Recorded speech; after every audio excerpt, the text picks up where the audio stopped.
And I say this, it was tough bringing the show to you tonight. You know, after going through the illness, my little daughter Giovanna, she has a bead stuck in her nose down in Jamaica, and you know, things get in the way, and we say we got to pray, and we're seeking a surgery to get that bead out of her nose. She's 2 years, just over 2 years old, and you know, God is in control. We're gonna get it done. So I'm calling on some great friends and family so that we can get it done in Kingston sometime tomorrow. Mandeville Hospital, the doctors said they can't do anything. Um, the hospital has to do it. Mandeville Hospital is overrun with patients from down west of Jamaica, from Black River to, you know, all the way around to Montego Bay. They're inundated with patients. Patients have been spread east to get medical attention, so it's been overrun. And this is an emergency for my daughter. She's just over 2 years old.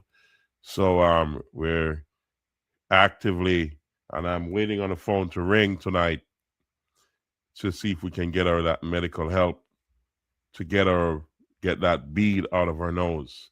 But God is in control, ladies and gentlemen. So tonight, as we normally do, we're going to start with a prayer, and let's get to it.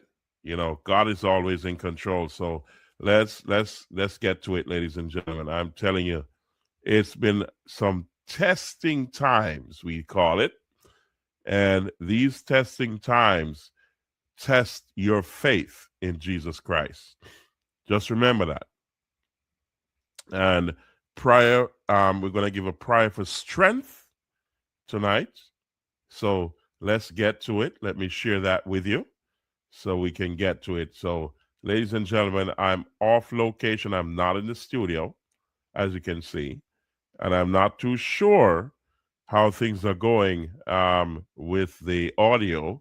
So tell me in the comment section. On my end, the levels are saying that we have audio streaming to you. But if you can hear me, just give a thumbs up or a yes in the comment section so I know you're hearing me live. As I said, I'm not in the studio tonight, but I had to come on live after a week of absence. I apologize, but I've been very ill, and things get in the way, but we still find a way. So let's go, ladies and gentlemen. Let's start with a prayer, and we'll move on from there. Let's go. Let's start the show. Strength in the valley. Dear God, thank you for being with me, even in the deepest valleys of my life. Thank you for understanding the heaviness that I carry and the pain I don't always have the words to express. You see the tears I cry when I'm alone and the moments when my strength feels completely gone. But even here, in the lowest places, you are still God. Your word in Isaiah chapter 40, verse 29 says, He gives strength to the weary and increases the power of the weak. And God, that's exactly what I need. Some days I feel too tired to keep going. I don't have the answers. I don't have the energy, but I know that you are walking beside me. When I can't fly, you carry me. When I can't run, you walk with me. Thank you for not rushing me through my healing. Thank you for giving me strength in the waiting. Thank you for lifting my eyes to see that I'm not alone in this valley.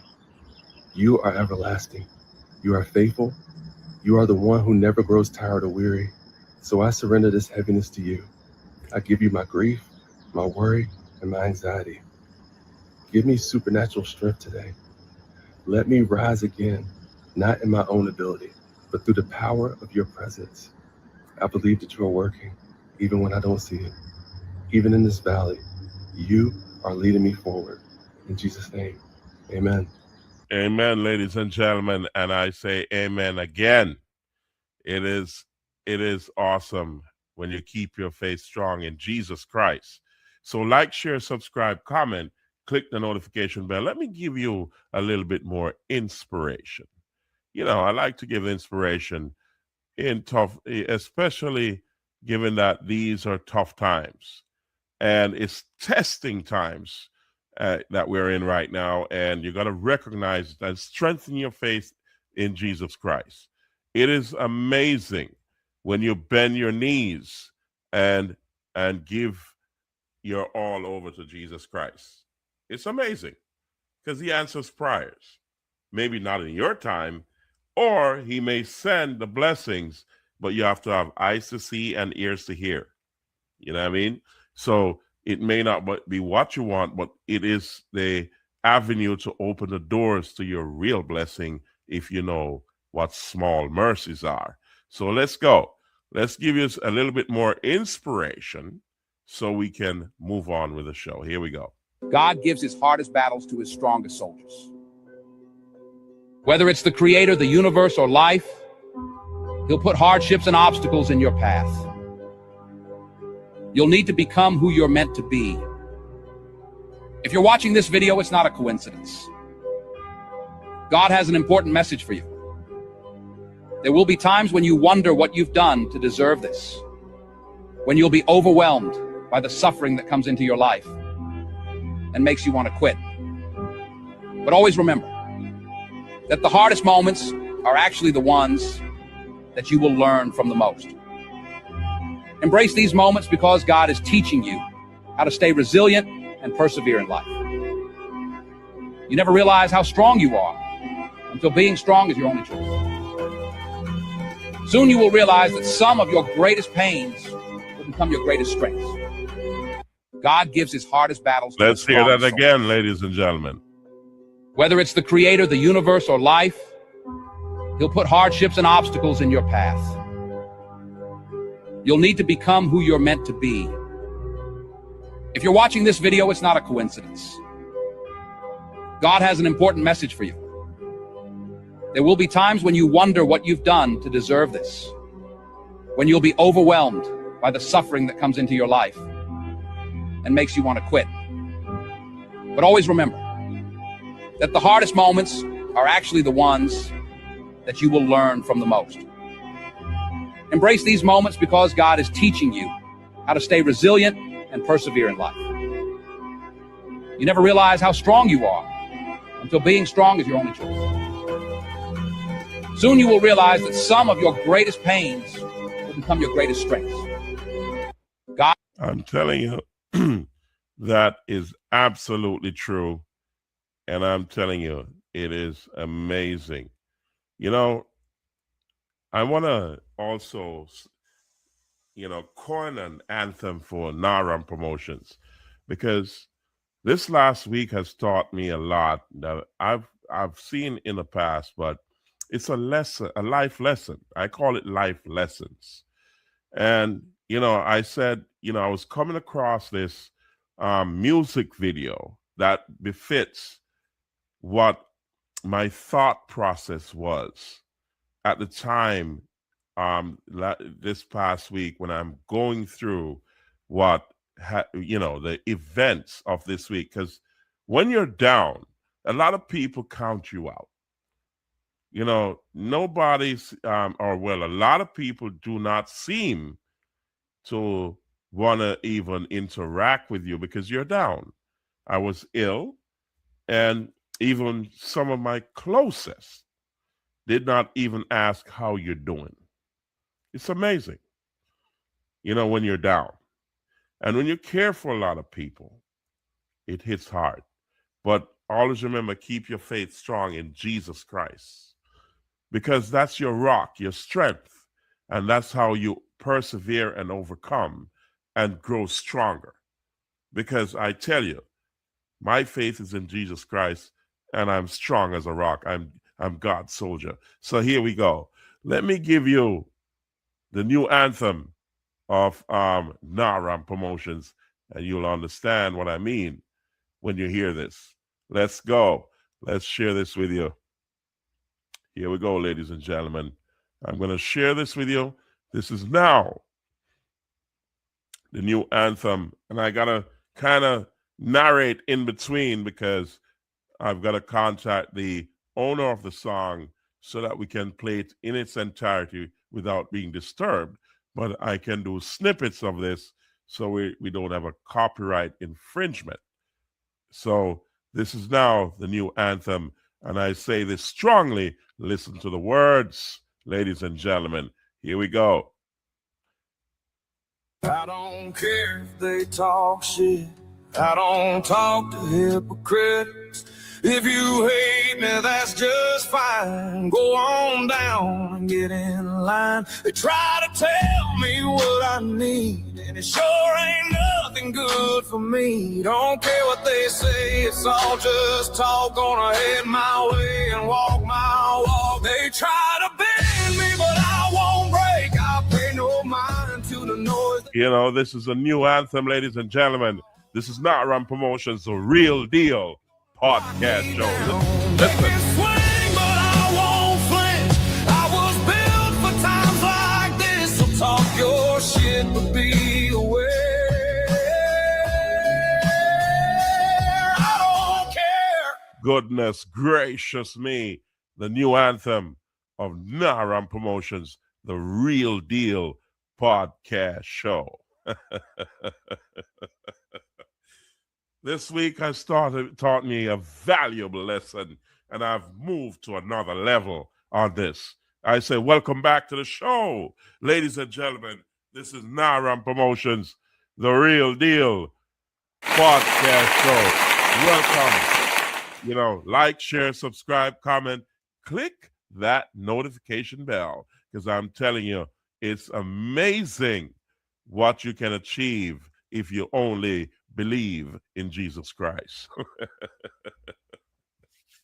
Let's go. It's going to be a beautiful show tonight. And I'm saying this, hats off to you. It's going to be like that. So, ladies and gentlemen, there was a brother, one of my followers, who made a comment in the comment section, and I was reading this about a week ago. I was on a week ago Saturday, just over a week ago, and he sent me a comment, and I have to address this. So give me a moment. Let me find it and put it on the screen, because I did not get a chance to complete my script for tonight.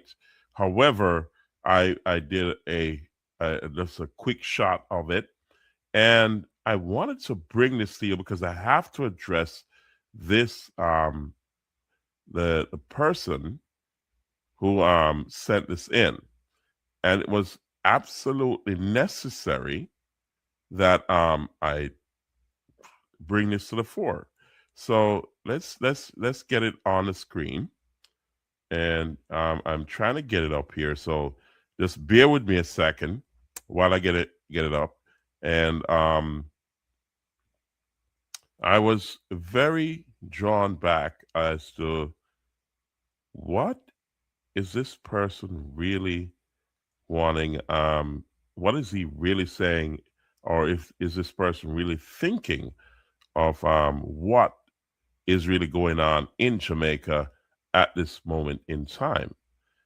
Because it's amazing what has happened since October 28th, and if you don't understand what went on in Jamaica on October 28th, then you should really do your research.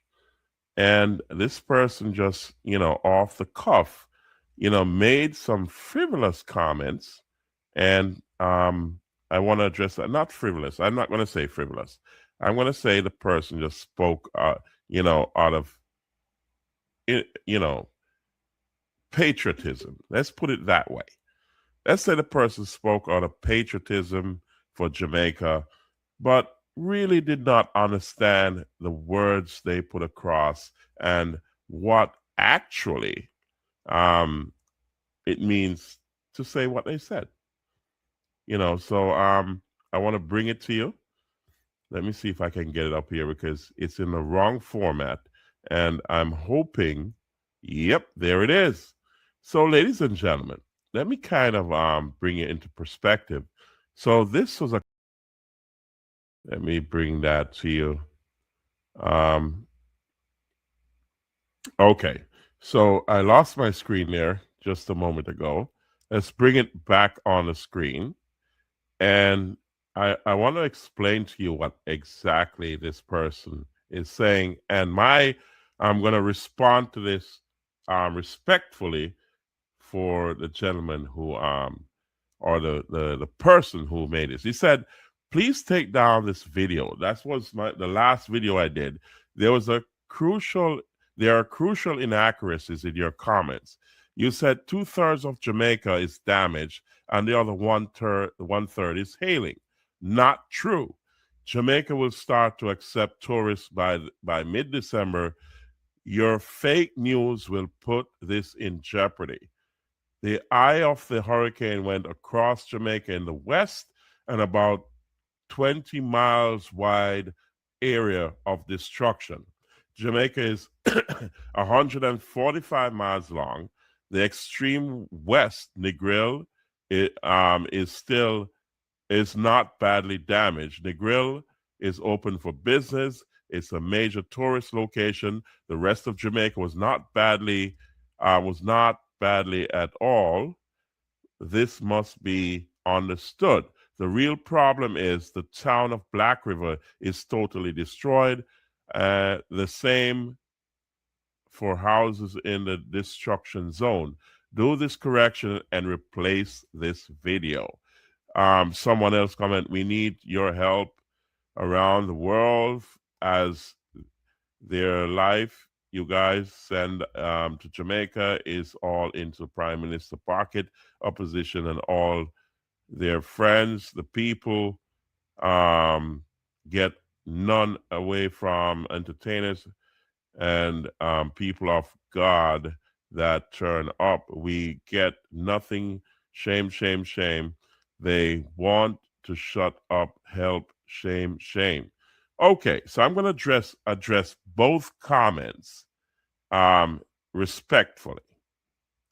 Now, when I said 2/3 of Jamaica is devastated and the other 1/3 is ailing and trying to figure things out, you got to understand that destruction doesn't mean only that properties were only damaged.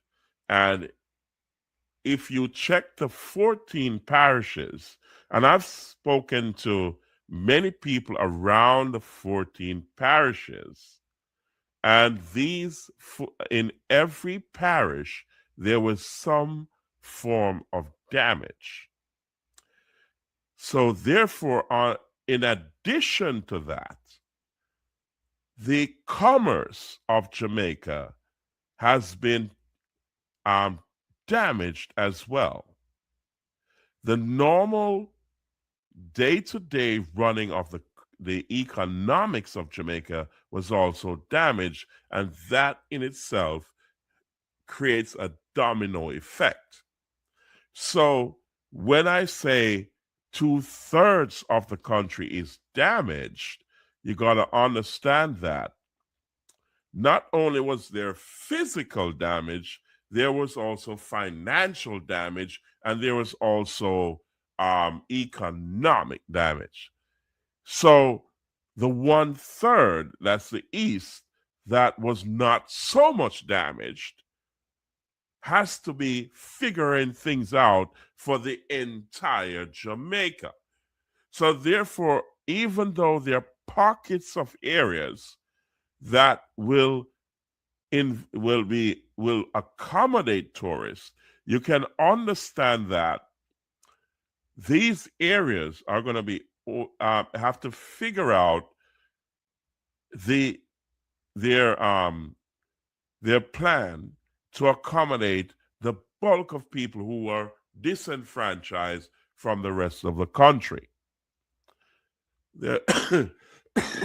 You got to understand also that Jamaica, why we had so much a large response from around the world. And you'll see as we continue this video why we had such a large response is because the enormity of the devastation supersedes what you're saying. So I will not take down the video because it will not hurt Jamaica. It will help Jamaica because we're appealing to the world to continue to aid Jamaica in its recovery. If you have not been there on the ground, you will never understand the enormity of the damage from a Category 5 hurricane that has never seen land anywhere in the world. It's the first time it was historic. So even though you're concentrating your comments on the areas where the eye of the hurricane hit, just remember the entire country suffered. And I do respect that you are on the show. I do respect your comments, and I thank you for your comments. And I'm responding to you as as a courtesy because I respect all my audience. And I hope you continue to watch the show. And we say thank you. Please like, share, subscribe, comment, and click the notification bell. The gentleman who, the person who also made the second comment, you should also realize that not only celebrities entered Jamaica to help. There was a lot of people, but you can also understand the large undertaking of Andrew Holness, the Prime Minister of Jamaica. And we say hats off to him and we salute him because when you're running a country and you have all the people of the country under your wings and in your hands, he's got to make some serious decisions. And he has been doing that all the way. And we say, this is not about politics, it's about the people of Jamaica, and it's about Jamaica in general. He has been doing a marvelous job, and I'm going to point that out to you. So whether you're PNP or JLP, it doesn't matter. You're Jamaican first. And he has been working assiduously to help Jamaica, and I'm going to show you what he has done, and Jamaica is going to build back better and stronger. All I'm saying to the opposition leader, get with the program and get up to speed because somehow you're falling behind. So join hands and let's rebuild Jamaica stronger and better than before. So the person who commented, the government is taking a measured approach to help every citizen of Jamaica. And it's evident from what he's doing. And I'll show you as we go along because it's going to be a long show. So buckle up and let's go. So let's remove this from the screen. I also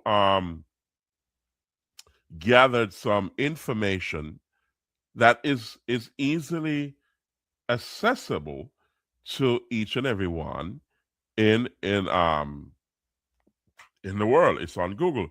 It says here, while an exact single percentage for the entire island physical area isn't provided in reports, official estimates indicate that roughly 1/3 of the country was significantly impacted,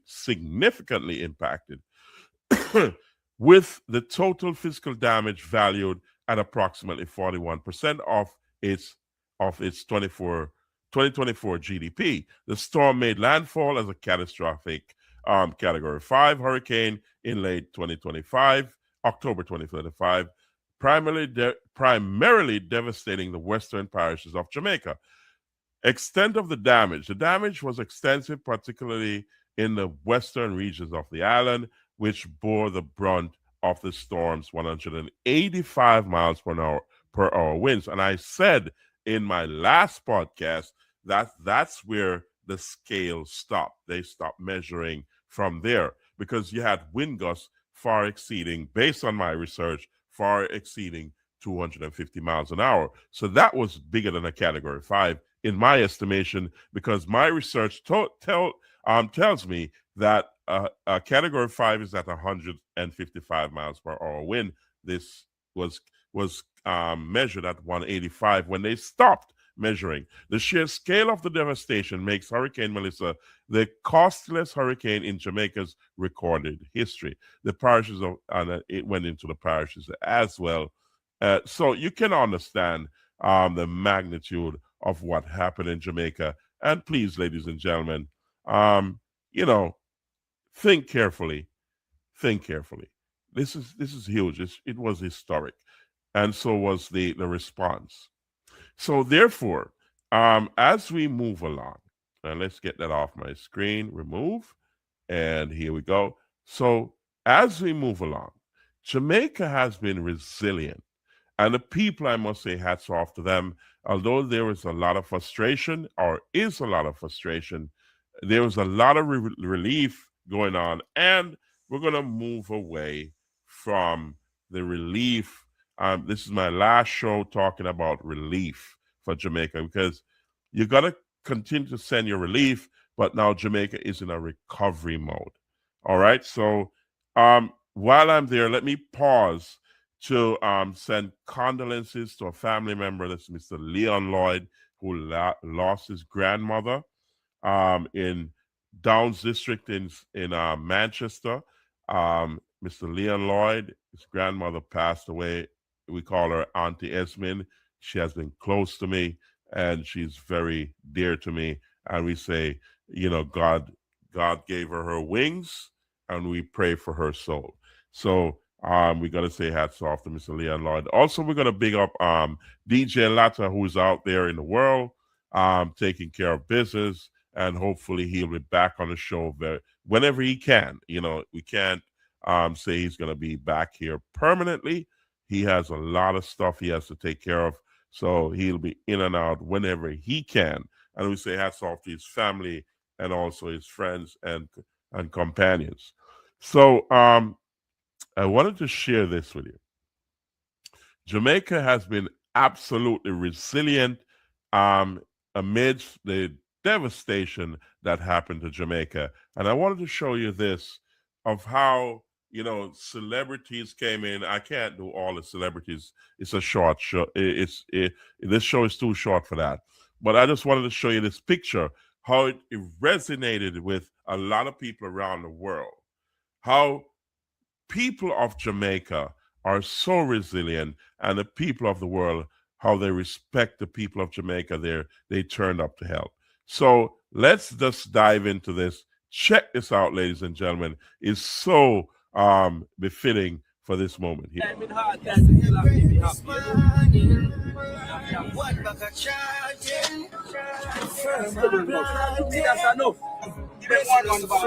So as you can see, everybody pitched in from land, sea, and air, and around the world. And we say thank you to each and everyone who's doing all they can to help the people of Jamaica. It's amazing, ladies and gentlemen.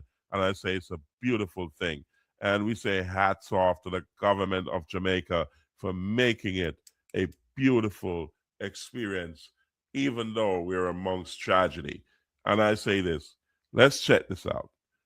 Let's look at some of the things that some of the countries that responded. United States was one of the first ones who dived in. And let's show you, just remind you of what they did. And it's amazing. All the countries, all the people who dived in and helped Jamaica in its, the darkest moment is amazing. Check this out, ladies and gentlemen. Here we go. This government, the U.S. Embassy, we stand with the people of Jamaica. I'm standing with them right now. You may have heard over the last few days, President Trump and Secretary Rubio expressed their strong support for Jamaica. As the minister alluded to, this is the first concrete example of that in terms of we're sending in not only aid on this plane, but also experts. You'll see 40 or 50 people come off of this plane, including Fairfax County Fire search and rescue experts, because we're here to help the people of Jamaica recover from this devastating hurricane. And I hope to be out here all week long greeting other shipments as they come in. We have already received 12 relief flights today, and the day is not over yet.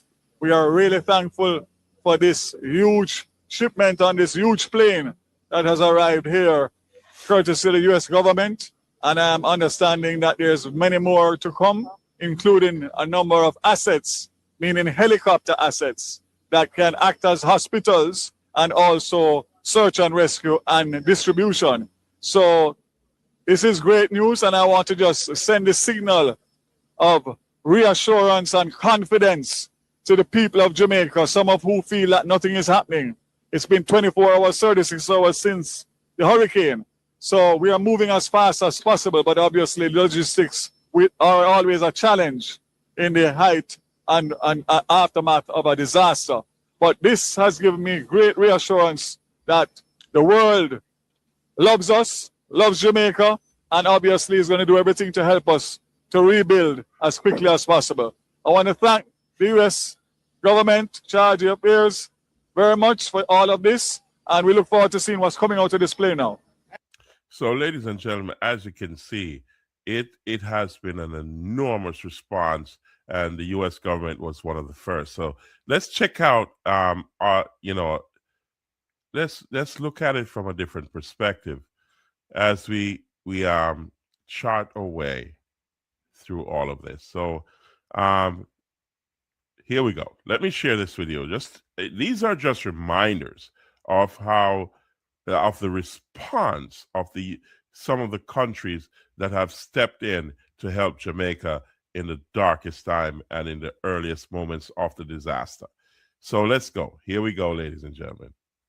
3 advanced helicopters from the United States government arrived in the island today as part of the relief and recovery efforts. As Jamila Maitland reports, it's the first of several humanitarian aid following Hurricane Melissa. U.S. soldiers arriving at the Norman Manley International Airport in Kingston on Friday on the CH-47 Chinook. It's a heavy-duty multi-mission helicopter that carries cargo and transports troops, but it also helps in search and rescue, casualty evacuation, humanitarian and disaster relief, among other things. Scott Renner is chargé d'affaires at the U.S. Embassy. Behind me is one of the examples of that. These are very large lift helicopters, up to 11,000 pounds they can carry, and they're going to be working shoulder to shoulder with the JDF to get supplies out to the Jamaican people who we know are in desperate need. Minister of Transport Darrell Vaz said the U.S. government has committed to providing 5 more helicopters. This is 3 of 8. We are hoping that by tomorrow the balance will be here, if not latest the weekend. And of course, these 3 will be out to work tomorrow morning. I've been assured by the charge that tomorrow morning, in conjunction with the Jamaica Defense Force, they'll be taking supplies down for distribution, widespread distribution to all the affected communities in Western Jamaica. Minister Vaz says transportation by land is difficult because some roads are still impassable, and so traveling by air is the best option now. The issue is that there are not enough helicopters available locally. Minister Vaz, who is co-chair of the recently established Relief and Recovery Committee announced by Cabinet, revealed that some private and charitable organizations have committed to assisting the government in this regard. As to how soon government aid will start reaching those impacted, he wasn't able to say, only that they're working as fast as they can. And ladies and gentlemen, as I said, these are just snippets of what the countries. So in response to the gentleman who made the comment, there's a reason why so many countries responded to Jamaica, because, as I said, 2/3 of the country was affected, and the other 1/3 that's also affected is reeling in the aftermath of Hurricane Melissa. So if you think about it, let's check out this other video so we can understand exactly the response of some of the major nations around the world who responded. And here we go. This is another one. This is the UK. Let's check it out, ladies and gentlemen. Here we go. According to Reuters, the United Kingdom has announced more than $3 million in emergency aid to support recovery efforts in the Caribbean following Hurricane Melissa. According to the British government, the £2.5 million relief package will prioritize assistance for Jamaica, one of the hardest hit nations by the historic Category 4 storm. And as you heard, it was historic in nature. That they did not say that lightly in the international community. Neither am I saying it lightly on Naram Promotions, the Real Deal podcast show. Let's listen. The aid includes rapid delivery of shelter kits, water filters, and blankets to prevent further injury and disease outbreaks. Supplies pre-positioned in Antigua are now being deployed across the affected areas. Foreign Minister Yvette Cooper said specialist rapid deployment teams are working around the clock to assist British nationals impacted by the hurricane, while a Royal Navy ship remains on standby to support relief operations. Britain's Ministry of Defense has also dispatched a team to the Turks and Caicos Islands to strengthen regional disaster management efforts. Hurricane Melissa struck Cuba early Wednesday after leaving a trail of destruction across Jamaica, marking the strongest storm ever recorded in the country's history. There you go, ladies and gentlemen. That was the UK, and I'm giving you snippets just to remind some of us who has never been on the island since the devastation to make those comments. You know, I understand and I respect your comments, but I'm responding to them accordingly. So let's look at France. In Europe, as far back as Europe, that was the UK. Let's check out France. We talk about the US, and we're going to come back to the Caribbean in a second. So here we go. Let's just remind you so you can understand the devastation that Jamaica went through during this tough time. So it was enormous. Here we go. Let's go. Here we go, ladies.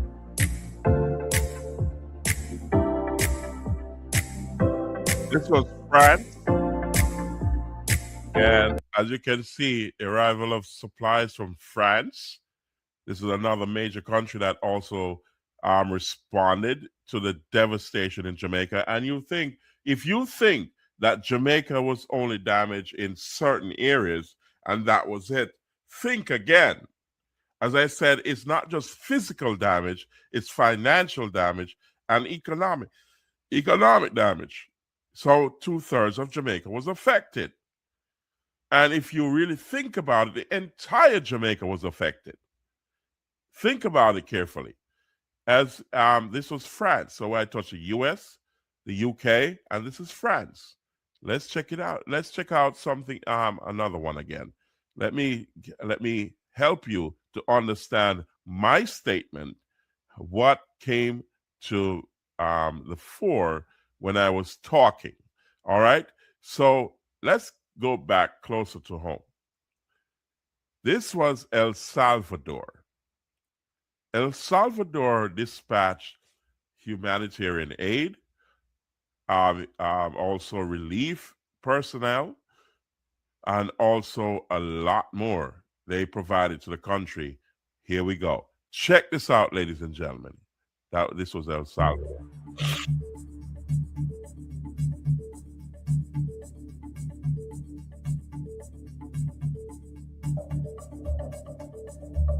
Check it out. So you understand. I think it was just around or over 200 police workers in the country as the first responders, just like the US, UK, Canada, and also El Salvador. We're talking about massive response around the world because of devastation. So you got to understand, ladies and gentlemen, this was not normal. So when I say 2/3 of Jamaica was devastated and the other 1/3 was left reeling in the aftermath, you got to understand that the entire country suffered in its entirety. So you got to keep that relief and also recovery help to Jamaica coming, because it's going to take years to recover. All right? So even though parts of the country will receive tourists, as the gentleman rightfully said, yes, parts of the country have recovered, but the entire country has suffered. And that means the GDP is down. So you can understand, when you talk about the GDP, that's the lifeblood of Jamaica. That helps us, the poor man and the rich man, and in between. So therefore, when you stop the blood flow of Jamaica, then limbs will start to fall off if you don't begin to administer help. You get what I'm saying? So let's check this out, ladies and gentlemen. Let's go a little bit deeper, and let's look at CARICOM. Now, CARICOM leaders came to Jamaica, and let me kind of give you an understanding of what that means. When the leaders of countries, and this is CARICOM leaders, came to Jamaica because to show solidarity, it's not because a little portion of Jamaica got damaged. It's because the entire country of Jamaica suffered. They did not just come here for no reason. And let's check this out, so you understand what that means. This is total devastation. So the CARICOM leaders, let's take that off, joined the Prime Minister of Jamaica to show solidarity and support. Even the World Bank sent their agents to Jamaica to show solidarity, to pledge help to Jamaica. And we say hats off to the government of Jamaica and the leadership of Jamaica, that's Andrew Holness, in how he is handling the affairs of Jamaica. You got to give him kudos and salute him for his temperament and also his measure in dealing with the devastation and the affairs of Jamaica. This was years in the becoming, and they have made contingencies for things like this, even though it's far beyond those contingencies, but the world stepped in. And when you have the World Bank and CARICOM and other major countries around the world sending their agents and their leaders to Jamaica to show solidarity, what do you think? Because only a portion of the country was damaged? Think again. So let's check out another video so you can understand and now all of this I'm doing is just to share with you what really happened and why I said what I said. Now, if you have other major country like China sending, let me share this with you before I speak. Let's share this, and then I'll jump in and speak after that. But check this out, ladies and gentlemen. Here we go. Here we go. Missions filled with love and care. Journeys bring peace to the world. The PLA Navy's Peace Ark takes China's advanced medical services across the oceans. We hop onto this maritime hospital ship and dive into stories along the way. Or look at the courage, the touching moments, and the excitement. How the Chinese military builds friendship around the globe. It's in Jamaican waters. The Chinese hospital ship, the Ark Silk Road, arrived in Jamaica's territorial waters on November 22nd and is now anchored at the Pedro Keys. It will relocate to the Falmouth Pier this weekend. A total of 104 medical professionals are on board, including 60 doctors, 32 nurses, pharmacists, and technicians. The truth is, not every child. So, ladies and gentlemen, that was the Health Minister, Christopher Tufton. We were in the same, we went to high school together at Manchester High School, Christopher Tufton and I. We're in the same class, and we were rivals in terms of debate rivals, and also school prefect, and also I was class prefect as well. So our history goes deep. So, ladies and gentlemen, you can understand when major nations, you get in the news that the U.S. and the Russia and China are at a war, or global economic war. Nothing like that. Don't follow the foolishness. You have great leaders around the world, and you have the U.S., you have China, you have France, you have England, you have the CARICOM nations, you have Caribbean nations who came to the aid of Jamaica all at once. So you tell me, is there a rift between these countries? I don't think so. They came to the aid of Jamaica because of the leadership of Jamaica. Sir Andrew Holness, hats off to him. He's been leading by example. The world came to Jamaica in aid of Jamaica, and they came to it big time, including the World Bank. I'll show you in a second what I mean. So let's check this out. This is what the World Bank did. And they're saying about the early estimates are about $9 billion in damage or recovery money that's needed. The world has contributed, but the World Bank stepped up big time and closed that gap.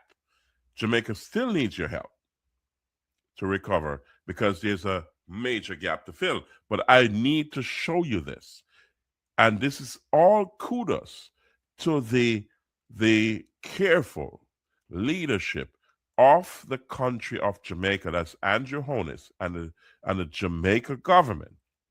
What they have done has given the World Bank confidence, 95% confidence, that they have to have Jamaica recover and recover stronger than ever.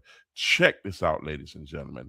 This is amazing, and we say hats off to the government of Jamaica and the people of Jamaica. Here we go. Jamaica's recovery plans are getting a major boost. More than $6 billion has been pledged in assistance from leading international financial institutions. Deidre Thomas has the details.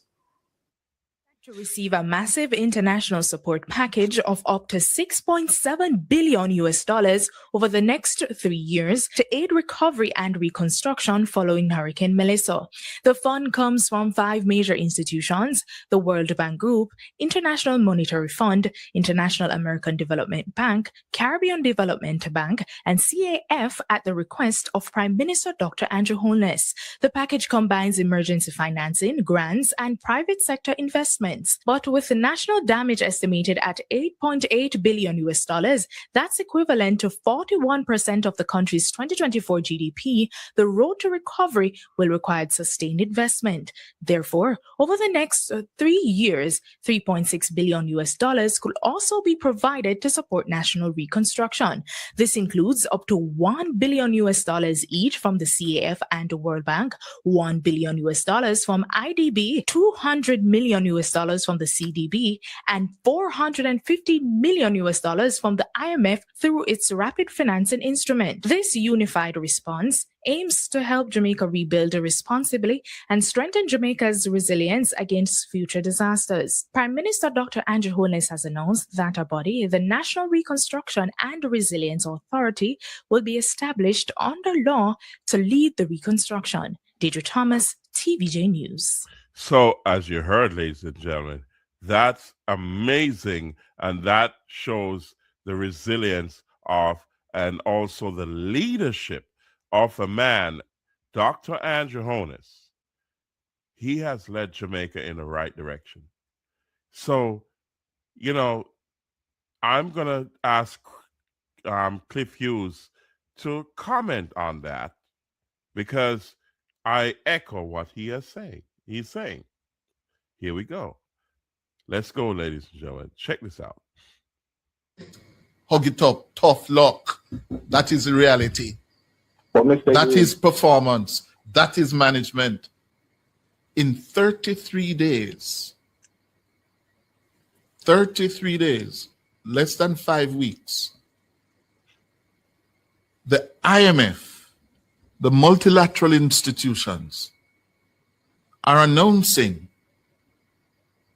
that because of Jamaica's track record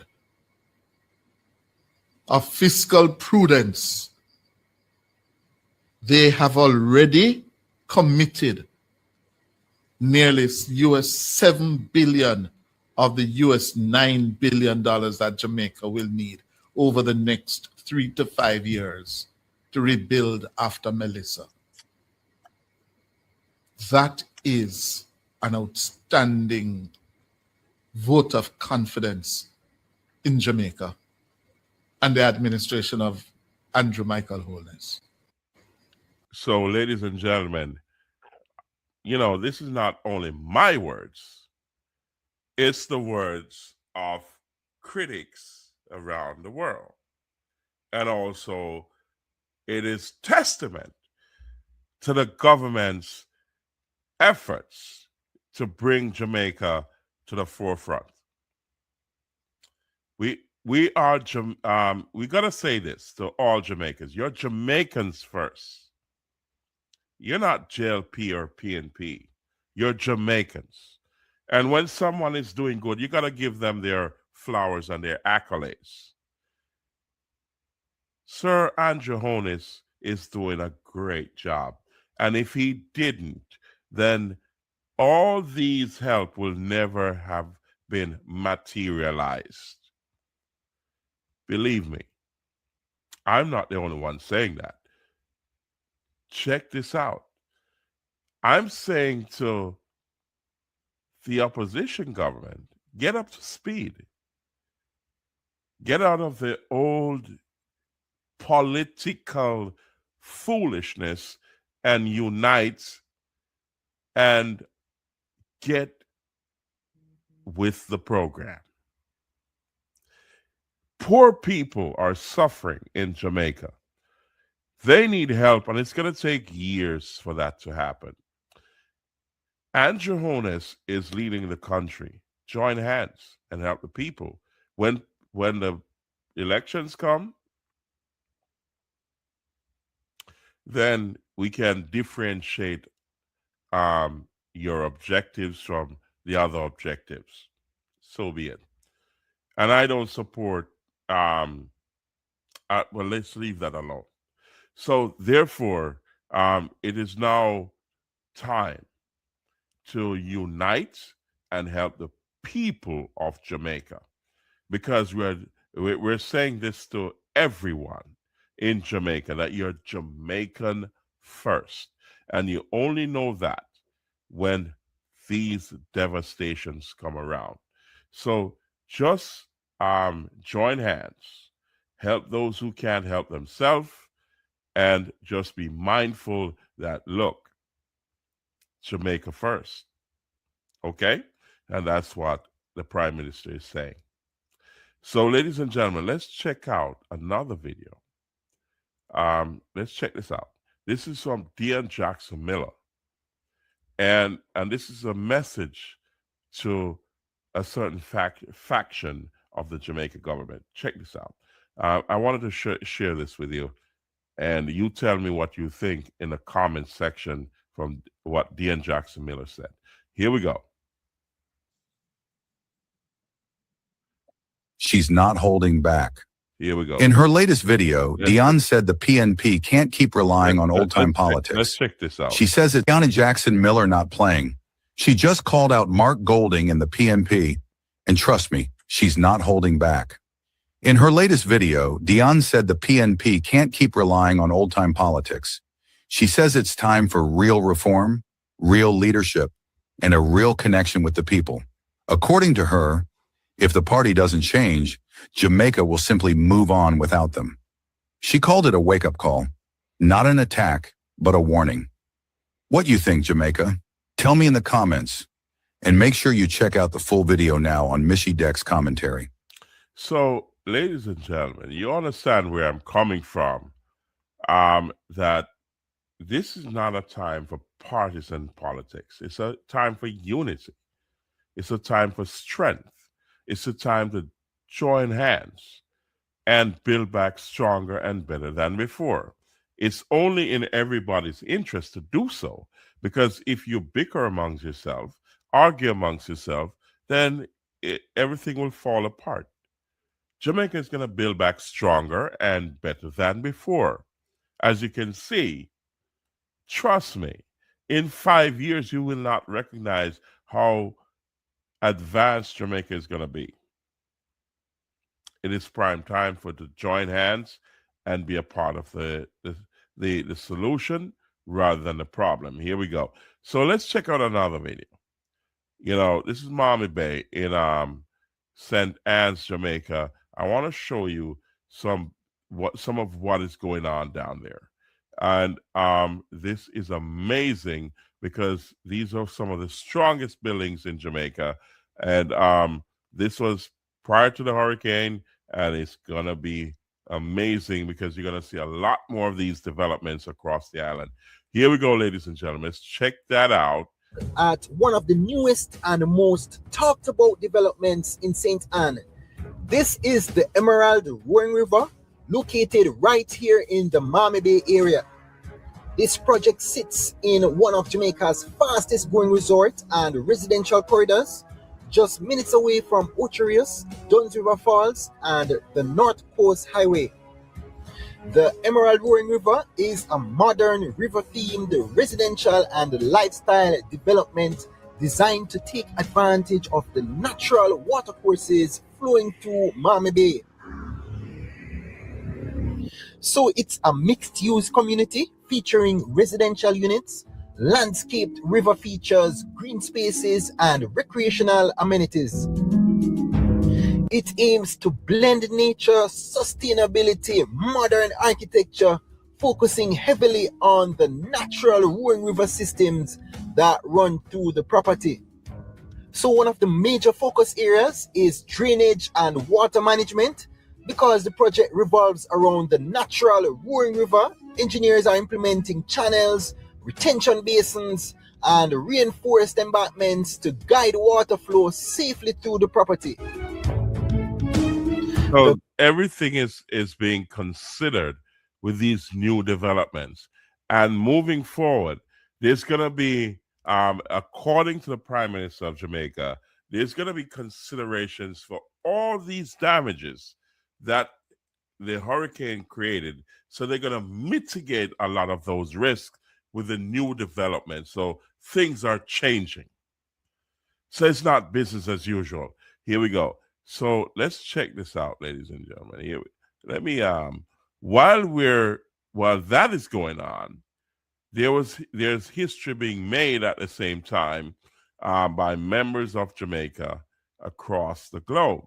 So I wanted to share that with you to show you how resilient the Jamaican people are, and also why Jamaica is so strong across the globe.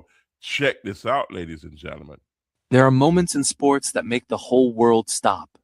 Moments where the underdog rises, where history rewrites itself, and where a nation thousands of miles away from the cold proves that heart beats climate every single time. And this is one of those moments.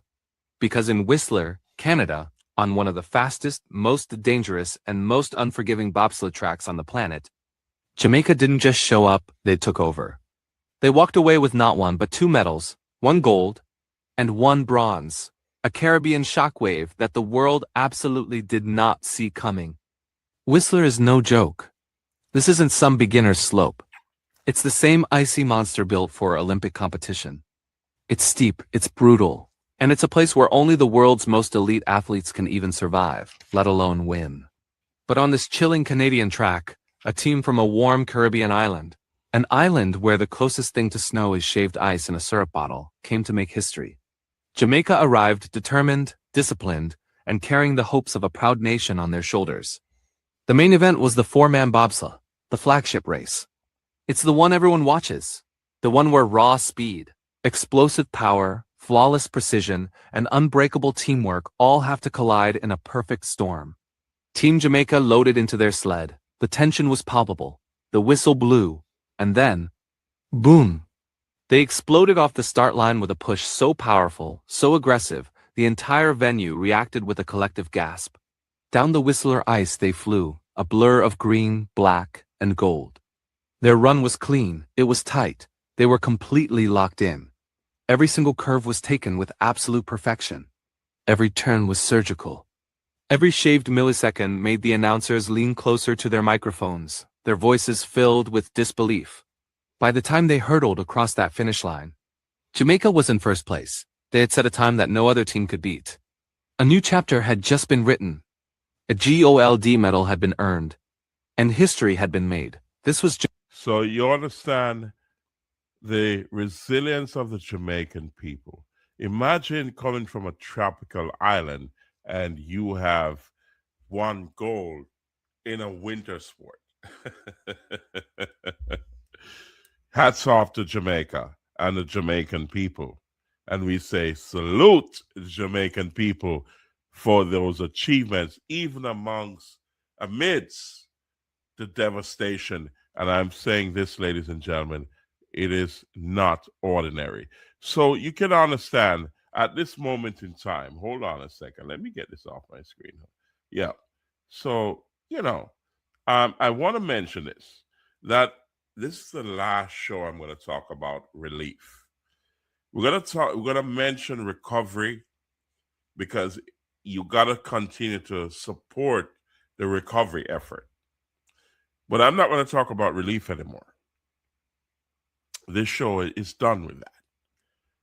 The recovery effort of Jamaica is ongoing, and it's going to be ongoing for a while. And you got to continue to contribute to the recovery effort of Jamaica and the recovery of the people of Jamaica. Jamaican people are very independent. All you got to do is just help them in the right direction in this downtime. Help them to set back up their businesses, their homes, and so on, and everything is going to be okay because they won't rely on the rest of the world to maintain themselves. They're not lazy.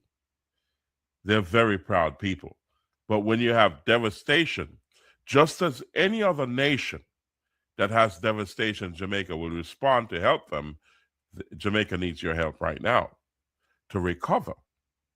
So keep it coming. So, ladies and gentlemen, this is the last show. I'm going to touch on that. So for this next hour, I'm going to talk about U.S. immigration because things have changed and changed in a major way. There's changes coming down the pipe since September of this year or July of this year. And there's more changes coming before the year is out. So President Donald Trump is not playing around. He's not. So those who used to skirt around the laws, the immigration laws of the United States, they have done various things that have broken the law. Those days are over. And if you check my previous podcast, you will see that now is not the time to take risks. So those who came here and worked on their visitor's visa, not overstayed, but they stayed longer than what they told those agents in the airport. All these things are being scrutinized. There's travel bans that have been implemented from major countries around the world who have exported terrorists to the United States to harm U.S. citizens. Those who have imported drugs to the country, those who have committed crimes in the United States, they're being deported, and even their citizenships are under scrutiny. The time now is not to make a mistake, but to walk that straight line and get in line and do the right. Don't do the wrong. Things are not business as usual as when President Biden was in power or even President Obama was in power. There's a new sheriff in town. He's cleaning house because the waste, fraud, and abuse is so big that they have to clean up, because you can only endure so much and no more. Billions and trillions of US dollars have been abused by fraud and waste, and they're cleaning it up. So the immigration section of the country, they're now looking at each and every one in a very microscopic way to see if there's any indication that you will come to the United States to create fraud, waste, and abuse, and also criminal activities. This is only natural when you have so much historical records of voter fraud. People come to the United States and vote, and they're not U.S. citizens. They vote by fraud. And it's now proven that even dead people or on the death records, it's now proven that these people are now on the voter roll and they have voted. They're dead. It is now proven that immigrants who are not lawfully in the country or they are not citizens have voted. I've been mentioning this in the past, and a lot of people laugh at me. And this is why the President of the United States has to step in and put his foot down. Red, white, and blue runs through my veins because I have allegiance to the United States. And if you're in a country that you have allegiance and you come here and you violate the laws of the United States, I have an obligation to report it. So what do you think is happening now? As I said in previous podcasts, that is not going to get better. It's going to get worse because they're now looking at even naturalized citizens, green card holders, successful applicants who have visitors visas. They're scrutinizing everything. They've also began to look at even those who applied for asylum. They've cut off the processing of asylum applicants because they now have to vet them in a more serious way, because millions of people walk through the border under President Biden. They abuse that privilege and come to the country, created crimes, and also murdered, or we say MURDERED, to soldiers serving the United States. Now, I can never agree with that. Ilhan Omar, a senator, I believe a senator, correct me if I'm wrong, who spoke out against the United States, is now under scrutiny. Because the question is, which country do you owe allegiance to? When the country of Somalia is now under investigation for those of their nationals who are here in the country of the United States, who have filtered billions of US dollars and taxpayers' money over to Somalia on the false and fraud pretenses. That is now being investigated. And I can say this because it's all over the internet. If I'm wrong, tell me if I'm wrong. But it is now being investigated by the FBI, the Department of Justice, and the President of the United States has commented on that. Tell me something. If somebody comes to your home, eats your food, shits all over your place, trashes your place, what are you going to do? Sit by and let them do it? Hats off to President Donald Trump for stepping in, putting his foot down and say, law and order must prevail and common sense must prevail.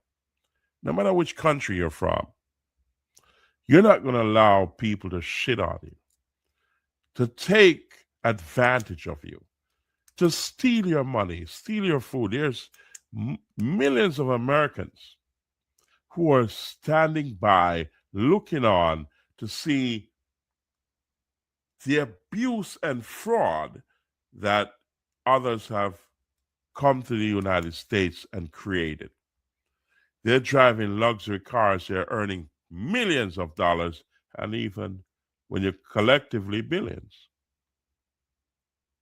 It's all over the internet. Check it out if you think I'm lying. The president spoke about it. And that's only from one section. But think about those who have come here from all over the world, from multiple different countries, and taken advantage of the United States. And they say, okay, you live off the government of the United States, taking their tax money to do whatever you want, and you don't really need it. Or you're too lazy to work for it. Or you're too lazy to go through the process to get legally here to do the right thing. And those who are here in the United States as citizens like myself have to be paying the taxes that you're stealing. If they came to your country and your house, what would you do? If I come to your house and steal your food, take over your home, and pay no regard to you, trash you, and also trash talk you. Because a lot of people are guilty here. When they say, oh, the president of the United States is trash. United States is trash. Like, for example, Ilhan Omar of Somalia was granted U.S. citizenship, and she married her brother.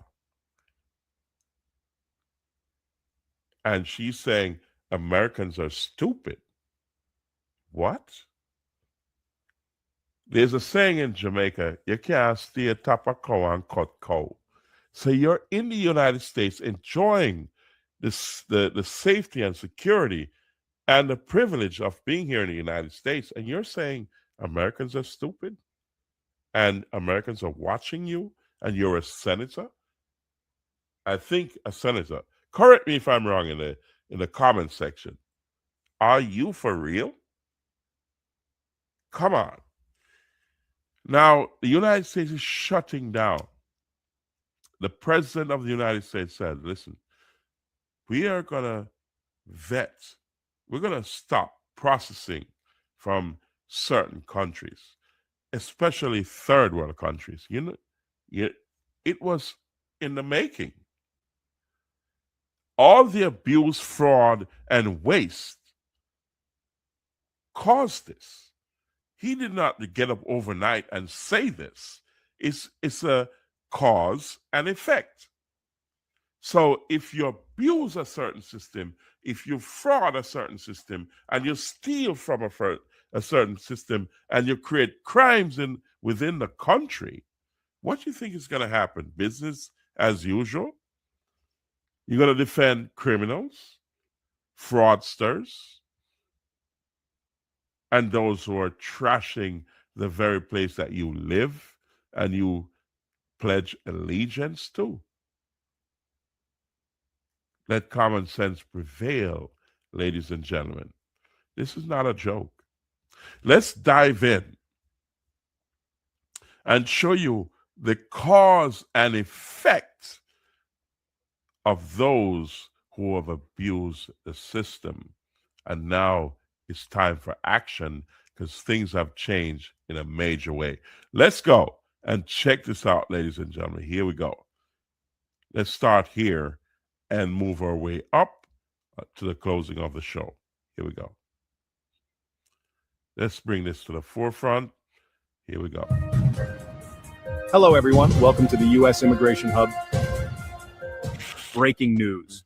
A sweeping shift is unfolding in Washington tonight as Congress passes one of the most far-reaching immigration reform laws in modern American history. A law that experts say will redefine the rights, responsibilities, and risks facing millions of immigrants across all 50 states. What lawmakers approved is not a small update or a procedural change. It is a structural transformation of how the United States classifies non-citizens, how it interprets public safety violations, and how it determines who gets to stay, who becomes inadmissible, and who may now face removal even without a formal conviction. So you got to understand the tide has shifted. And it shifts forever and ever, ladies and gentlemen. It will never, ever be the same. So let's share the next video so you understand what is going on. Here we go. Let's share that with you and we'll move on from there. Here we go. Guards members he had put on crime patrol in So hold on a Washington. second. Hours Let's later, he start that announced a again. further crackdown.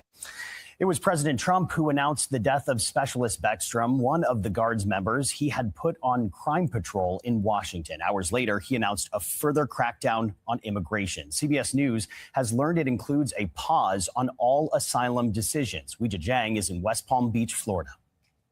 President Trump announced he would permanently pause migration from, quote, third world countries. He is also threatening to revoke U.S. citizenship from foreign-born Americans who undermine domestic tranquility and calling for a review of all green card holders from 19 countries of concern, including Iran, Venezuela, and Afghanistan.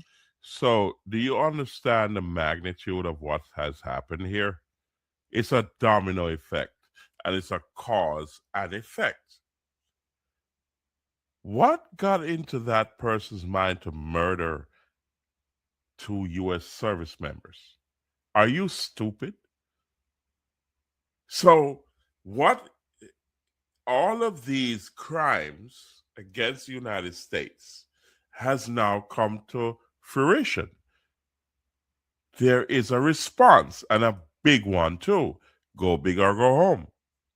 You will not survive or get through this by trying to hurt the United States or its people. You're going to understand this ship is too big. So let's continue to listen to what is going on here, because this has changed the course of immigration forever and ever. Let's listen to Attorney Mac Bean as she warns of what is going on. Here we go. Let's check this out, and then I'll comment afterwards. Here we go. Here we go, ladies and gentlemen. We're going to talk about this. We're going to talk about his Truth Social post and 11 big policy points that he mentioned in his most recent Truth Social post. Friends, we have some very serious things to discuss in. And this, she's talking about the President of the United States. And this is an immigration attorney talking here. And you'll hear from also Brad Bernstein, all and other attorneys who are very careful of the words they tell you, because they know how serious this is. And you have the President of the United States. When he speaks, it moves mountains. So here we go. Today's live session. I hope you had a terrific Thanksgiving with your family and with your friends. But be sure to share this live session with those in your circle, with your feed, because the information that we're going to discuss today is super important. Guys, I'm Latoya McBean Pompey. For those of you who are new to me, welcome. I'm an immigration lawyer in New York, working with clients nationwide at McBean Law, where we believe in immigration freedom. As you're coming on in, type in freedom now. I see that folks are joining from McBean Immigration TV and Facebook. Thank you so much. Guys, share this with others, okay? At the end of this live session, other people will need to know about this, okay? Friends, this is one of those events that changes everything, right? I was reflecting on what happened this week with the tragic shooting that occurred on Thanksgiving Eve of the 2 National Guard members in Washington, D.C. And tragically, we've learned that one of them, she passed away, and she was only 20 years old. She was brutally killed by an Afghan national. And this has significant implications for immigration. But I was thinking, you know, it's sad, and I say condolences to the families of these troops, because this should never happen on the soil of the United States or any country, that is. This is tragic, and there's no justification for this. And I hope they give that person a death penalty, because it was unprovoked. There's no justification for this. And the president acted correctly, in my estimation and my opinion. I support the President Donald Trump on his decision to do what he's doing with immigration right now. Here we go. About all of this, and it reminded me of when 9/11 happened. Hold on for a minute. Right after 9/11, about a year later, I went to work on Capitol Hill as a young intern. And everyone in Washington, D.C. kept saying at that time, oh, 9/11 changed everything. It changed D.C.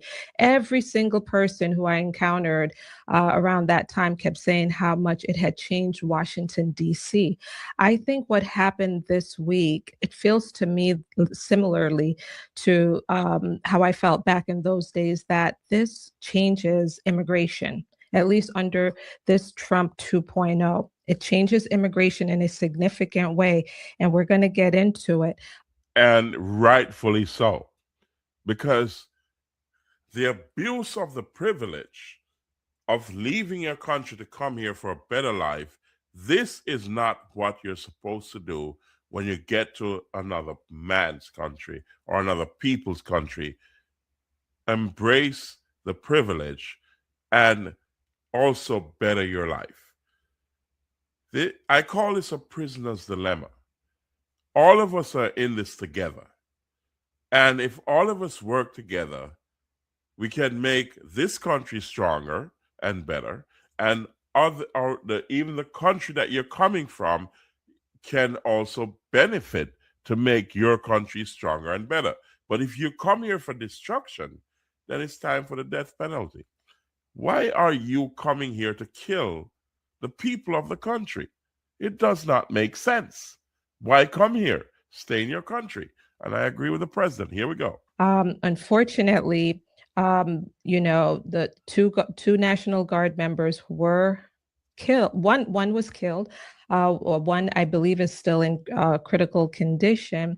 And apparently, he was, those two individuals, and I'll just pull this up here, were shot by this man here who came to the United States under President Biden's Operation Allies. Well, so as you can see, when he came to the United States, that is quite evident.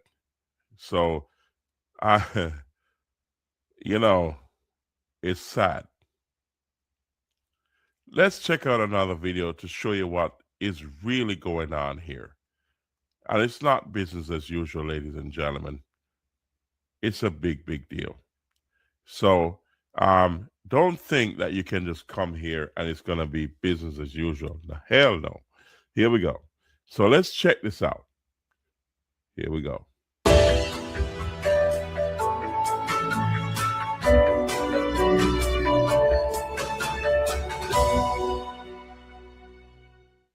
Hello, everyone. Welcome back to our channel, U.S. Immigration News. We hope you're doing great. In this video, we're going to talk about green cards frozen for 200,000 refugees as Trump orders full re-interviews. Please hit like and subscribe, and don't forget to push the notification bell for an upcoming video. The Trump administration is preparing to launch an extensive reevaluation of every refugee admitted to the United States during the Biden presidency, according to a memo circulated to several media outlets on Monday. This video represents one of the most disruptive changes to the U.S. refugee program in decades, a program that traditionally offered safety and stability to people escaping violence, persecution, and political upheaval. Nearly 200,000 refugees who arrived between January 2021 and February 2025 are expected to face significant uncertainty. Advocacy groups warn that many families are likely to experience renewed fear and instability as the government reopens their cases. Legal organizations anticipate a wave of litigation, saying the plan reflects a persistent pattern of harsh treatment toward communities rebuilding their lives in America inside the new federal directive. The internal memo, signed by US's Director Joseph Edlow and dated Friday, claims that the Biden-era refugee process prioritized quantity over rigorous vetting. It announces that USCIS will conduct a complete review and, in many cases, a fresh interview of every refugee admitted during that 4-year period. And you can understand why. Because now it's time to pony up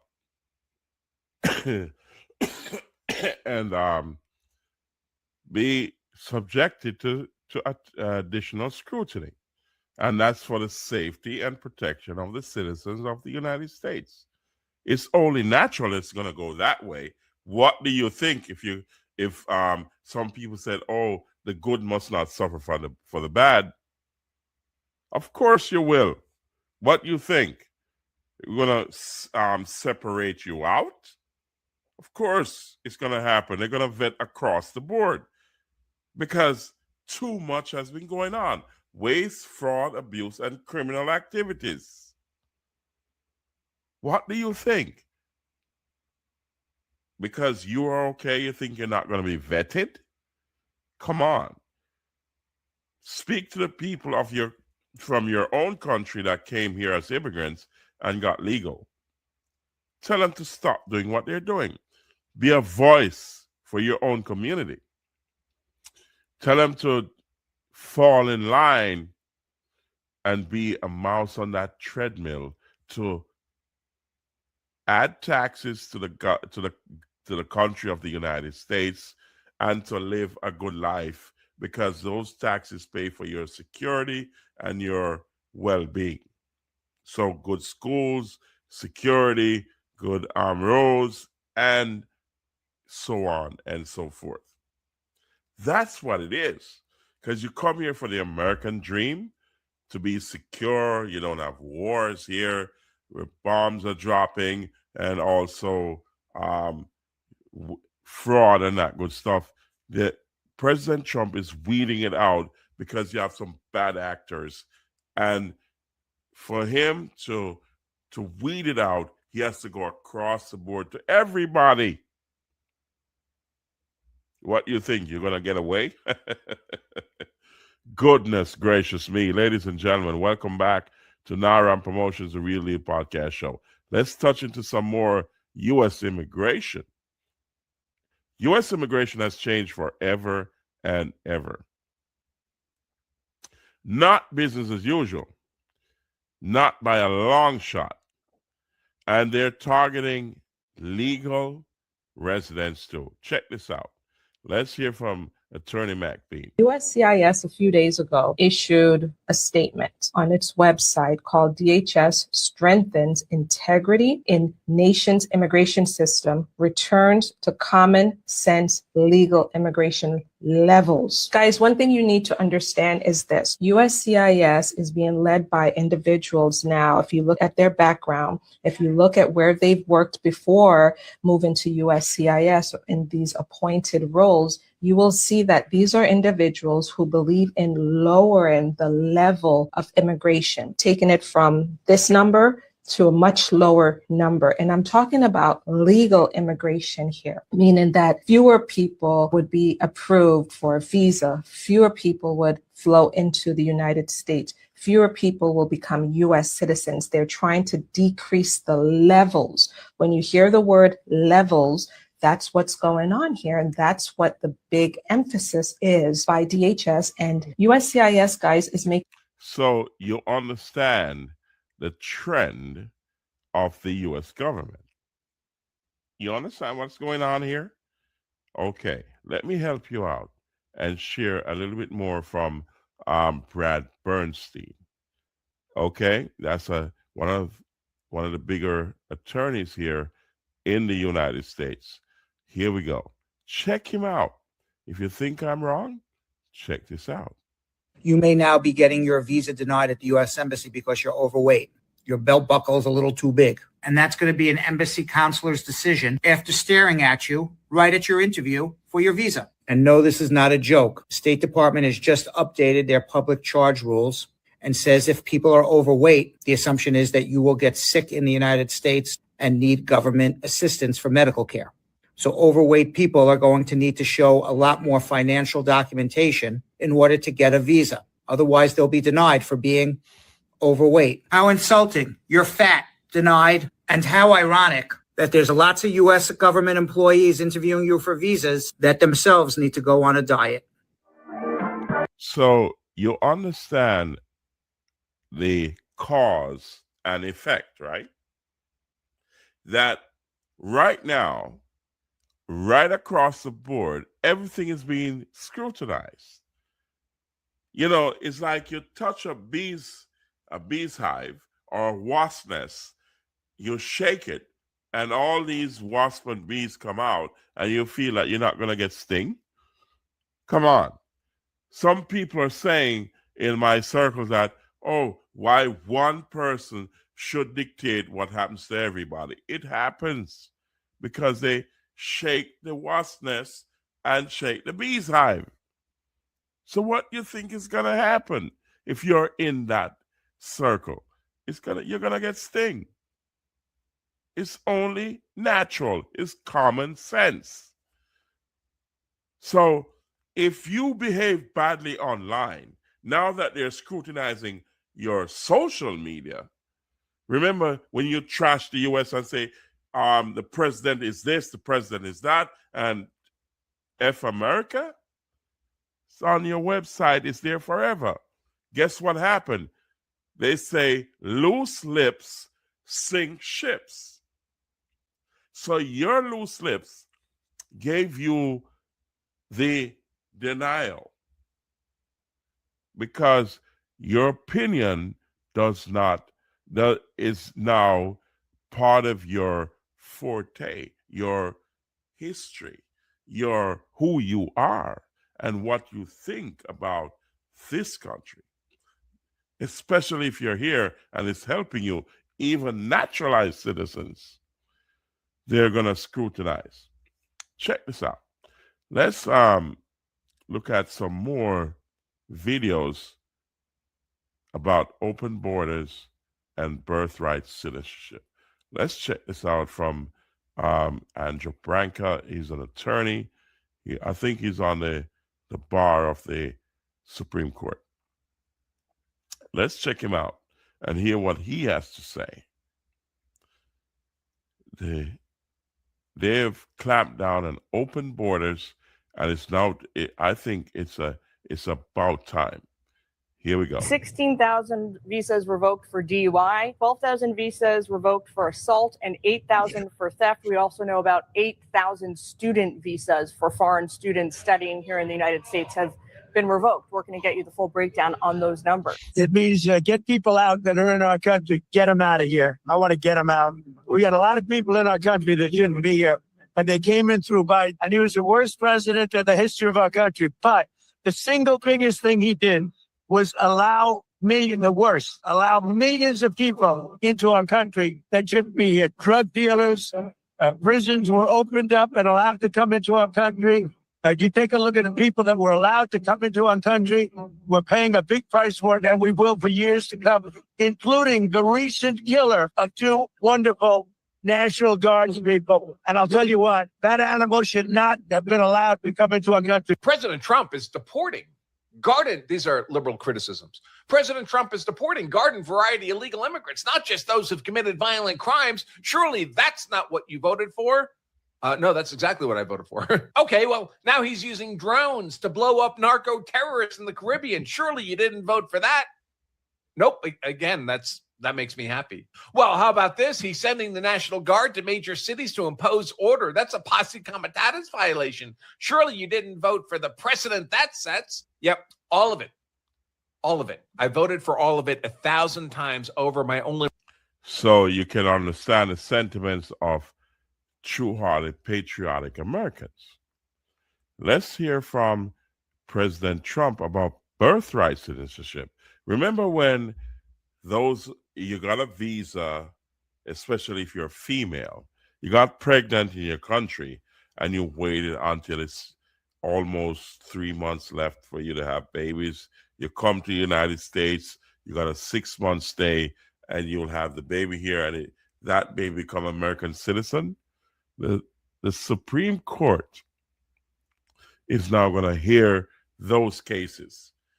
And what they're saying, according to the Constitution of the United States, if one parent is not subject to the jurisdiction of the United States, then that child is not a citizen.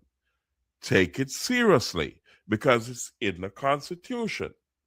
So the Supreme Court is going to decide on this. And what I'm sure of, there's going to be some changes. So one of you has to be subject to the laws and the Constitution of the United States. One parent. Get yourself in line. Quick. It's going to change. They're going to list the oral arguments are in the summer of next year. That's 2026. Get yourself situated. If both parents are not subject to the laws and the jurisdiction of the United States, what do you think is going to happen? Think again.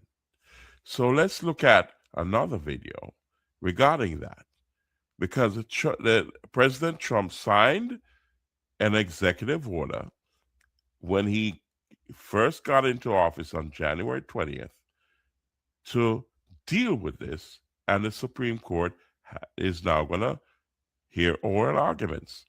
Check this out, ladies and gentlemen. Here we go. Check this out. On the national scale, the Supreme Court is set to hear a case examining the legality of President Donald Trump's ban on birthright citizenship. The president took the step to end birthright citizenship on his very first day in office and has been met with legal pushback. Multiple judges have ruled that the president's order is blatantly unconstitutional. In June, a birthright citizenship case did reach the Supreme Court, but they only ruled in favor of Trump on the issue of nationwide injunctions, not on the policy itself. So, Hi, this is Lynn. What do you think, ladies and gentlemen? What do you think? Check this out. It's getting worse. And I'll show you how worse it's getting. If you think your country is not on this list, think again. Because what does it take to put you on a list?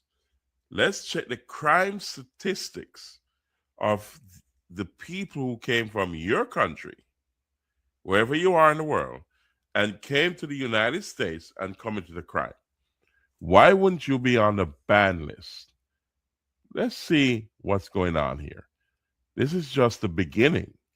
And let's listen to Attorney McBean for a second and see if you can understand what she's saying. Here we go. Here we go, ladies and gentlemen. Let's check this out. According to a post on X by Christy Nome, she says, I just met with the president. Full stop. I'm recommending a full travel ban on every damn country that's been flooding our nation with killers, leeches, and entitled junkies. Our forefathers built this nation on blood, sweat, and the unwielding love of freedom, not for foreign invaders to slaughter our. Do you understand? The secretary, Christy Nome, used those languages? What do you think is going to happen moving forward? You think it's business as usual?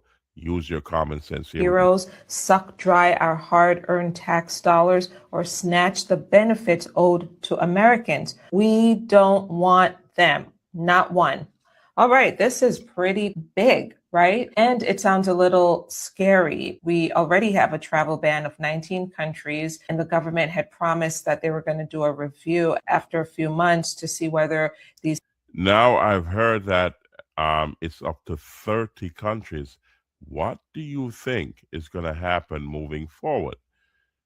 Let me tell you something. If you're here in the United States and you did some fraud to gain your citizenship, think again. You're going to be reviewed quick. So check this out. Here we go, ladies and gentlemen. Let's get another attorney on the line who will explain to you a couple of things. Here we go. Check this out. These three mistakes are keeping immigrants broke and getting them deported.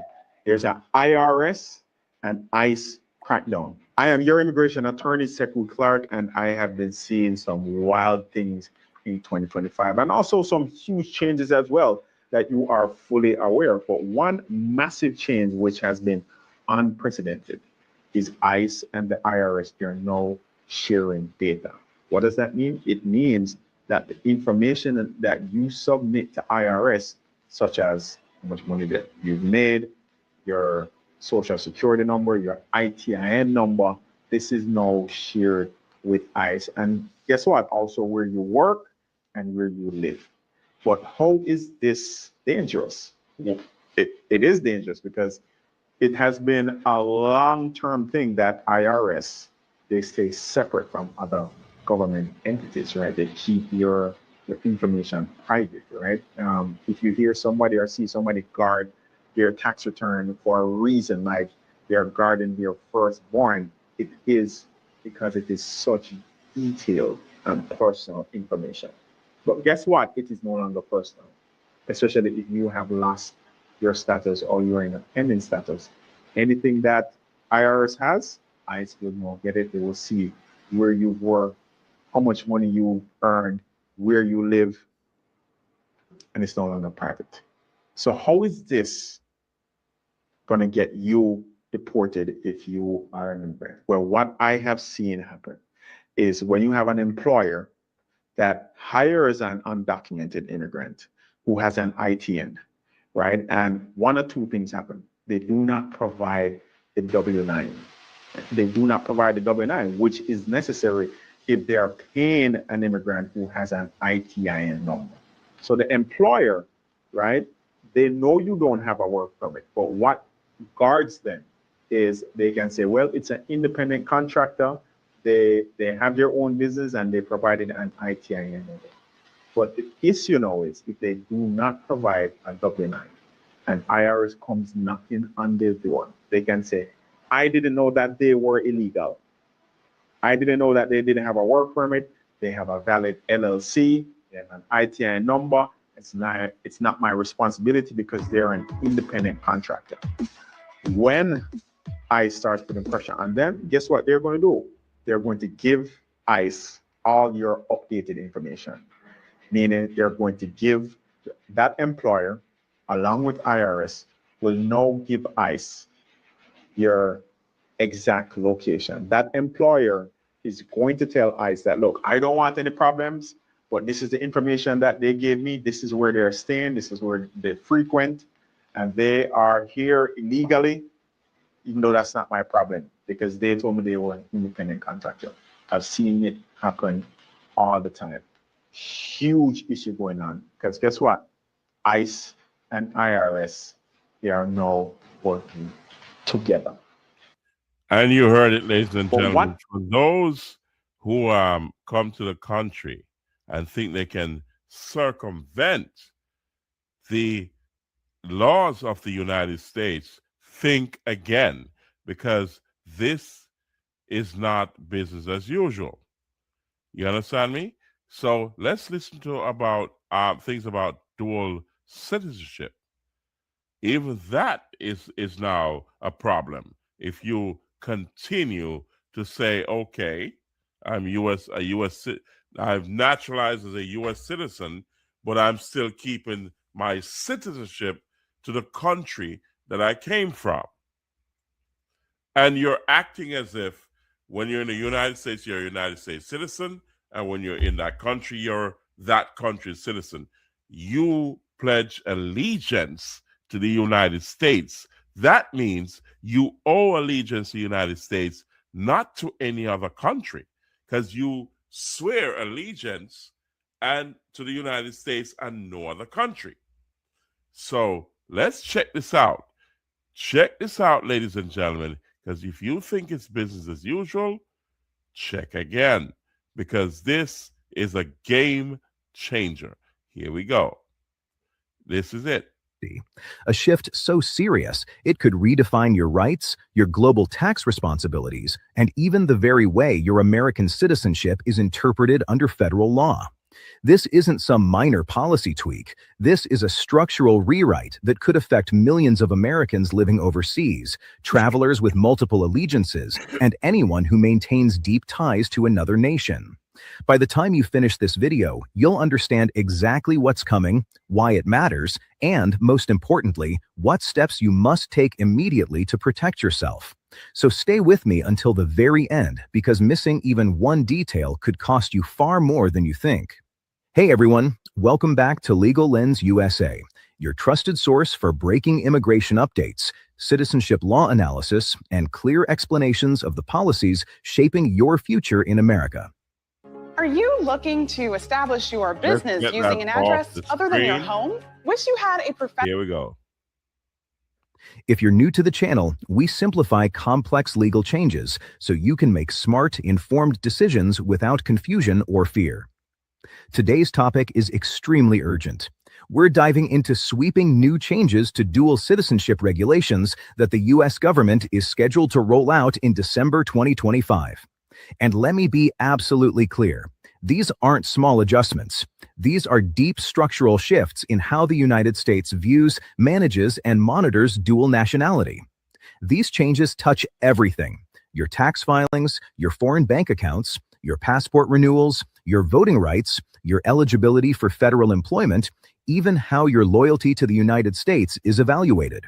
Whether you were born a dual citizen, became one through naturalization, or you're thinking about acquiring citizenship in another country, this update affects you directly.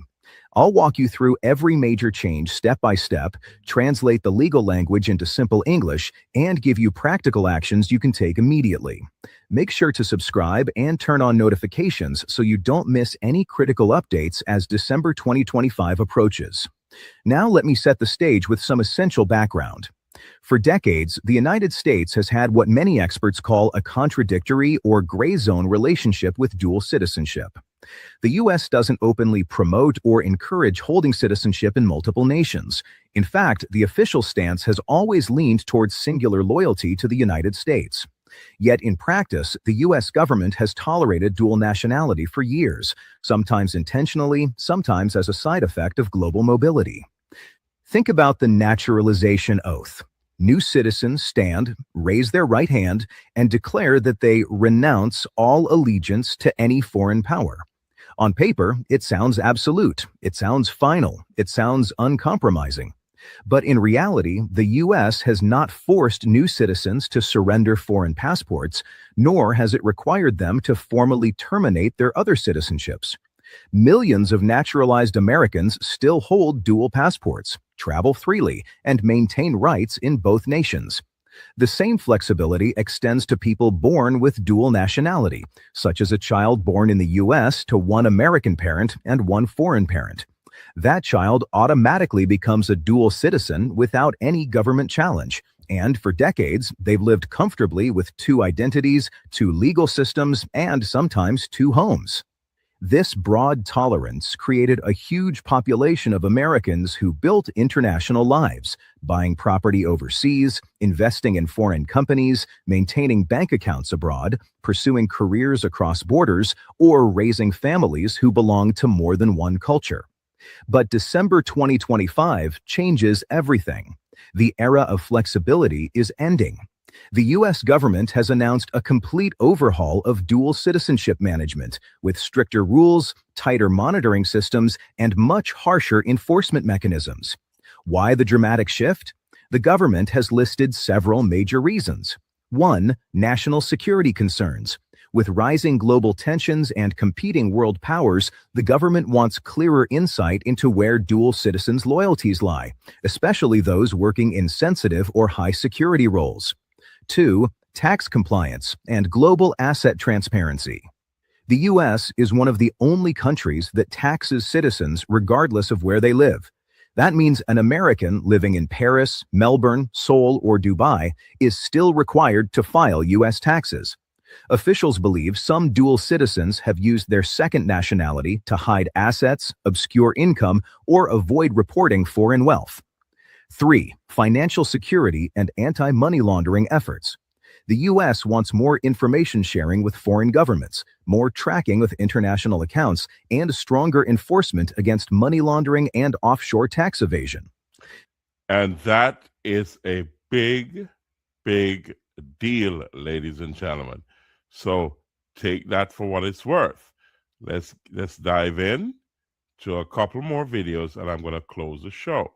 So check this out about the Supreme Court and about birthright citizenship. And I think I'll close it there. Here you go. Let's check this out. And I'm going to go Trump being able to fire people, another win at the Supreme Court as they move forward on changing the birthright citizenship law. This is a huge blow to the Democrats, guys. Oh my goodness, what I love. Oh, when you hear this next part, illegal immigration has created essentially a permanent welfare class that costs the taxpayers about $150 billion annually while being technically ineligible for benefits. All that's about to go away, guys, because of the Supreme Court changing the rules, guys. I love this. Let me know your thoughts in the comments. If you love this, hit the... So if you think that's all, check out Brad Bernstein, what he has to say. Check this out, ladies and gentlemen. Here we go. About asylum victims. You think that's all that's going on here? It's not business as usual. Check out Brad Bernstein as he speaks on what's going on. Going to adjudicate applications. They didn't say anything about not accepting them, so people can still file away. So if their goal is to shut down asylum or reduce the backlog, this is doing the absolute opposite. It adds to the backlog and keeps people here longer because nothing's being adjudicated. And here's the real twist. I think this policy benefits immigrants. Let me give you two examples. First, the person with the weak asylum case. They don't want to be interviewed. They're going to be denied and put in deportation and actually get deported if they have no other relief. So by not adjudicating weak asylum cases, you're keeping people here indefinitely. No interview, no deportation. And second scenario, what about the people with great asylum cases? You don't have to wait years and years and years. There's something called a mandamus. You get a good lawyer and sue the government, force them to do their job. They have to adjudicate your application in a reasonable amount of time, no matter what Trump says. And you get a federal judge to force the government to adjudicate your great asylum case. And you win. On both ends, weak cases, strong cases, immigrants win in this scenario. So as you heard from Brad Bernstein, that's his take on what's going on here. And I had to show that side of the coin to show you that there's hope, even though I don't think so. But anyways, in the meantime, ladies and gentlemen, let's show you another video of some of the fraud scandals that's going on in the United States. And I'm going to close the show after that. So check this out as we share this with you. Here we go. Let's get this on the screen. There's a lot of fraud that's been going on in the United States. Fraud, waste, and abuse, and also criminal activities. It's widespread. And it's the president is acting on all to respond to all of this. Here we go. Let's check this out. Well, now investigators are tracking the web of fraud to other Minnesota Democrats, such as Congresswoman Ilhan Omar. Many of the suspects linked to the scheme live in her district, including a restaurant owner who hosted events for her. He has since been convicted of stealing $12 million in COVID funds. I want to get your thoughts on this. This is a viral video of an Afghan and Iraq combat veteran who literally feels betrayed about what's happening. You know, it's one of the most powerful videos I've ever seen, I can honestly say. And I just want to get your thoughts on this. Hold on a second. I want to try to get this a little bit better cued here. Anyway, I'm going to play it for you in just a second and then get your thoughts on this, Stephen. This is one of the most powerful videos I've ever seen. Have you seen this video yet, Stephen? I have not. Okay, check it out. Can't I settle back taxes with the IRS on my own? Get that In off deciding the whether screen. to negotiate back taxes on your own and deal Skip that. I just got done listening to Ilhan Omar talk about how horrible and terrible and dirty and everything else that this country is. Denigrating this country, denigrating half of the people in it. This country has been very kind, benevolent, and gracious to her and countless others.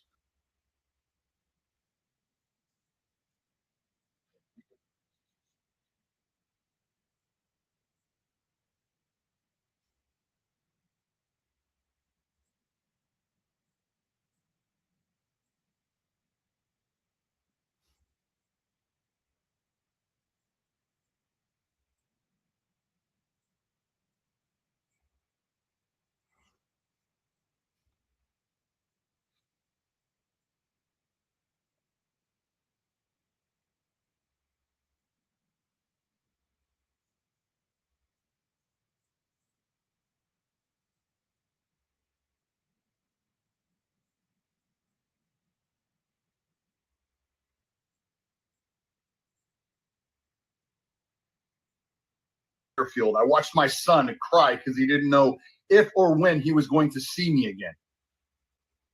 And then I come home. I've been retired for 8 years. And I come home and what are we seeing? We're seeing entire communities being taken over by the very people that we fought to keep off of our shores. Dearborn Mission is completely freaking taken over. Now we have mosques in Minnesota, Texas, Missouri, all over the country. All over the country promoting Sharia law. Do we really have to tell people that Sharia law is incompatible with the United States Constitution? We were told that. So, ladies and gentlemen, I got to close the show now. So remember Cash Code on December 26th. And also we have a big New Year's Eve event. And that's at Top Rock, and we got Dragon Force vying on January 3rd. So we say pray going out, pray coming in, and always remember, God is in control. I'll see you at the next show. Thank you, ladies and gentlemen, for being here. RAMP Promotions is at you.